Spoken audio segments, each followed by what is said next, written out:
Buenas a todos y bienvenidos a esta nueva clase de nuestro curso de TensorFlow. Aquí es precisamente donde empieza nuestro viaje con TensorFlow 2.0. Recordad que en la clase anterior vimos un repaso rápido acerca de acceder a variables y constantes en TensorFlow 1 y cómo no era la forma más sencilla, que necesitábamos ese objeto de la clase session. Teníamos que inicializar la sesión y pasarle los valores del tensor a la sesión para que conociera su existencia. Pues ahora vais a ver que es muy diferente y que TensorFlow 2.0 se olvida de estas sesiones, haciendo mucho más fácil el acceso a los valores de un tensor, ya sea en variable o en constantes. Lo primero que voy a hacer, fijaros, ya tengo aquí el notebook, que por cierto os lo he traducido al castellano para que lo tengáis todo en vuestro idioma y comentado para que os sea más fácil de leer y de acceder al mismo. Y veis que aquí lo primero que hago es ejecutar la versión o instalar la versión 2.0, la alfa 2.0 de TensorFlow, de nuevo utilizando pip install. Recordad, por cierto, que aquí las instalaciones llevan una exclamación delante, es exclamación pip install, y la versión es TensorFlow GPU 2.0.0-alfa 0, que es la versión que tenéis disponible. Entonces esa es la nueva versión 2.0 de TensorFlow, que viene optimizada muchísimo para hacer cálculos en la tarjeta gráfica, en la GPU, y que de momento está en versión alfa, de modo que cuando ejecutáis esto se descargará todas las dependencias que necesitáis e instalará decenas de paquetes hasta llegar a la frase final que os pone instalado correctamente TensorFlow GPU 2.0.0 alfa 0 y las dependencias que tiene asociadas. Lo siguiente, por supuesto, es importar el paquete. Como veis aquí, importamos la librería y además importo NumPy, que lo tengo justo debajo, para enseñaros el modo en la que se acceden a los valores de NumPy o cómo objetos de NumPy se pueden transformar a objetos TensorFlow muy sencillo. Entonces, TensorFlow 2.0 renombra muchísimas cosas y hace que sea muchísimo más sencillo, ya lo veréis, poder trabajar con objetos de NumPy. Justo debajo, fijaros, no me cuesta nada chequear que la versión de TensorFlow es en efecto la 2.0.0, se consulta igual que antes con // versión // y a partir de ahora olvidaros de todo lo que sabíais sobre TensorFlow, porque vamos a verlo al método 2.0, cómo se trabaja en la versión 2.0 de TensorFlow. Entonces vamos a empezar por constantes y variables en TensorFlow 2.0. A la izquierda tenéis toda la estructura de lo que quiero visitar, ¿de acuerdo? Lo que de momento me voy a centrar en las constantes en primer lugar, en cómo se define una constante y luego las variables. Pues bueno, la definición de las constantes no cambia mucho. Definir una constante en TensorFlow 2.0 es más o menos lo mismo. Es la misma sintaxis que vimos ya en TensorFlow 1 y se hace con la función constant del paquete TensorFlow, a la cual le suministráis un tensor con tantas filas y columnas como deseéis. Le indicáis el tamaño del tensor. En mi caso volvemos a tener aquí un tensor de 2 filas y 2 columnas con una serie de valores por defecto. Voy a llamar a esta nueva variable tensor /20, indicando que es un tensor creado a lo 2.0, y la diferencia está en que cuando lo llamamos directamente no solo nos devuelve el objeto formal tensor de 2×2 y con tipo de dato entero de 32 bits, sino que además ya nos devuelve el valor, de modo que no solo nos podemos hacer una idea del tamaño y el tipo de dato, sino que además podemos ver claramente el array con 2 filas y 2 columnas con los mismos valores exactos que yo le he introducido en la declaración. Entonces esa es la nuevo rasgo, la nueva funcionalidad y lo que hace más fácil el utilizar TensorFlow 2.0. Por supuesto, si solo queréis consultar el tamaño o el tipo de dato, pues podéis consultarle el shape o el data type igual que antes, como se hacía en TensorFlow 1.0, consultando lo que llamamos atributos del tensor. El shape es un atributo, el data type de type sería otro atributo del tensor. De modo que, fijaros que en este caso me dice que se trata de un tensor shape de 2 filas y 2 columnas, ¿de acuerdo? Entonces, facilísima la definición de un tensor o de una constante utilizando TensorFlow 2.0. Del mismo modo, vais a ver que obtener los valores de una constante es realmente sencillo, de modo que, pues fijaros que cuando aquí he consultado el TensorFlow /20 ya me ha devuelto los valores de los mismos, ¿de acuerdo?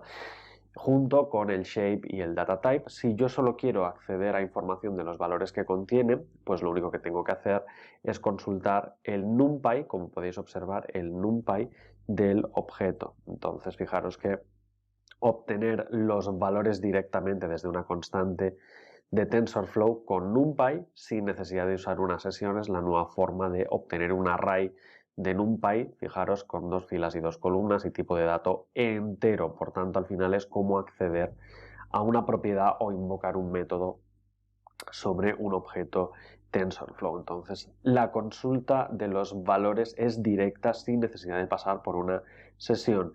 Y por eso es tan importante haber importado NumPy al principio, porque NumPy va a trabajar mano con mano directamente con TensorFlow. Y un ejemplo de ello es que cualquier objeto Tensor tiene un método NumPy que convierte automáticamente el contenido del tensor a un objeto NumPy cómodamente, ¿de acuerdo? Sin necesidad de pasar por una sesión, ni pasarle una sesión por parámetros, ni nada. Es decir, ya no hace falta tener una sesión de TensorFlow, no hay que preocuparse por abrir una sesión y luego cerrarla, o qué parámetros le hemos pasado a la sesión, ni nada por el estilo. Simplemente, antiguamente sí hacía falta construir una nueva sesión, especialmente para redes neuronales y demás. Ahora podéis observar que pues ya no hace falta como tal, puesto que las variables y las constantes directamente son conocidas por TensorFlow 2.0. Ya no hay la necesidad que teníamos en el curso de TensorFlow de crear una sesión, suministrarle la capa de entrada, las variables y demás.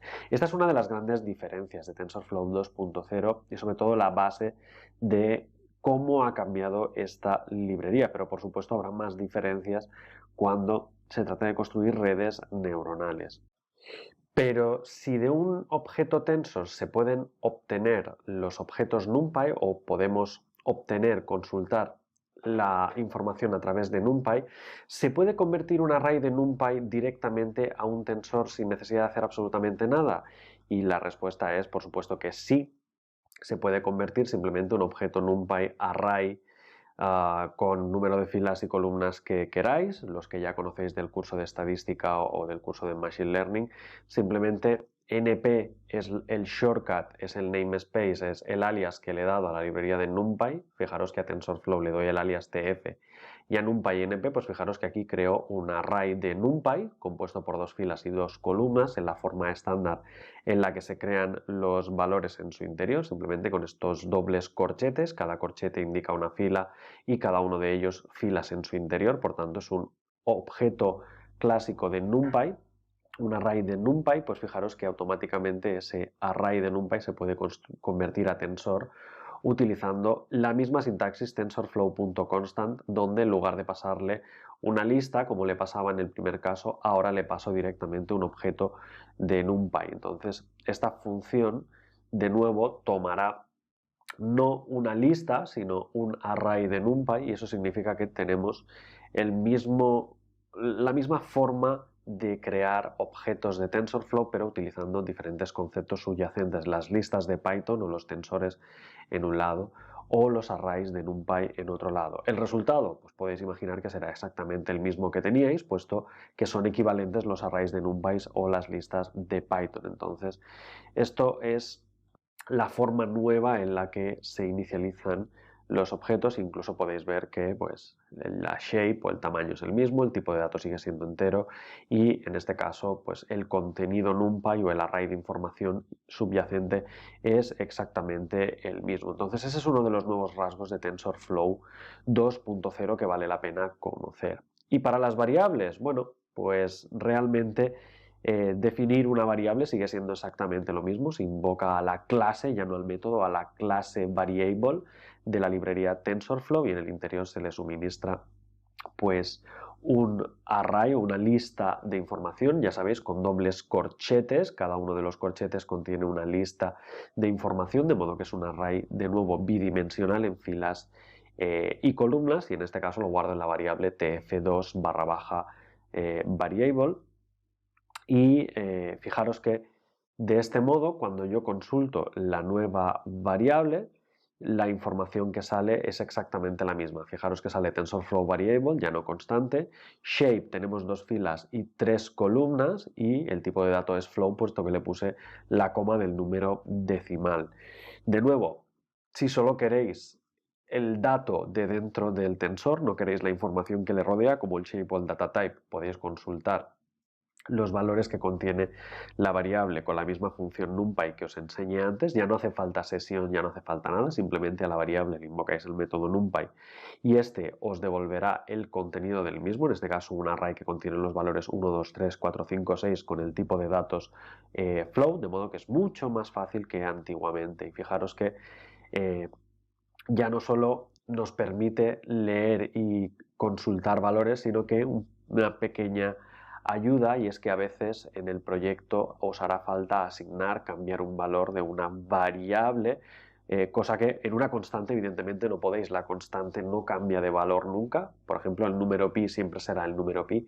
Una variable sí que puede cambiar su valor. Por tanto, fijaros que en este caso puedo cambiarle el valor a una variable utilizando el método assign a una posición de vuestro tensor. Entonces fijaros que aquí a vuestro tensor indico entre corchetes a qué fila y columna le quiero cambiar el dato. Aquí en este caso el primer valor corresponde a la fila número 0 y el segundo corresponde a la columna número 2. Recordad que en Python filas y columnas empiezan en el valor 0, por tanto la fila número 0 es la que contiene el valor 1, 2, 3 y la columna número 2 de esta fila es la que contiene este número 3 que tenéis aquí, de modo que donde antes había un 3, ahora uso la función assign para asignar el número 100 en su interior, y la clase hace lo propio, cambia los valores, bueno, el valor de esa zona, de modo que fijaros que ahora el tensor contiene el valor 1, 2, 100,